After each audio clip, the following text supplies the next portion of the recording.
देखें, जब अवाम निकल आए ना तो कोई कंटेनर या कोई धमकी किसी का रास्ता नहीं रोक सकती।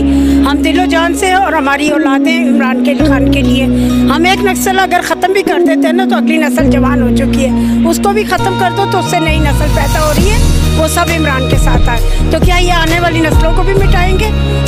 इम्पॉसिबल है। हम सब इमरान के साथ हैं और अवाम की ताकत फिर राना सनाउल्लाह जैसे चमगादड़ से नहीं डरती।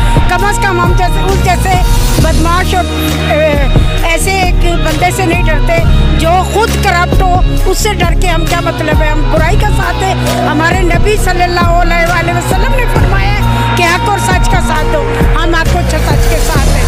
मुझे बताएं क्या वजह है, क्यों रोका जा रहा है, क्यों ऐसी कोशिशें की जा रही हैं? डर, खौफ, सिवाय खौफ के तो मुझे और कुछ समझ। अब वो निकलती है ना मरियम जलसा लेकर और जलसी होती है तो चार बंदे, वो सिर्फ 25 चैनल्स का कमाल है जो उसके जलसी को जलसा बता देते हैं। इमरान खान के जलसे होते हैं जो कोई चैनल सिवाय एक बोल और एक ARY के कोई नहीं साबित कर सकता। मुझे बता दें, इस वक्त आप जमे खफीर दे लें, इससे ज़्यादा क्राउड बाहर है और हर बंदा इमरान खान के साथ है।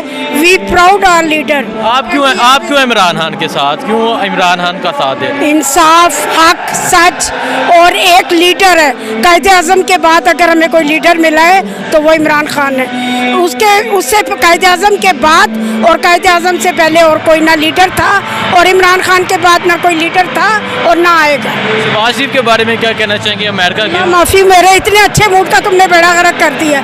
वो मदारी कोई लीडर है? वो मदारी है, दैट्स इट।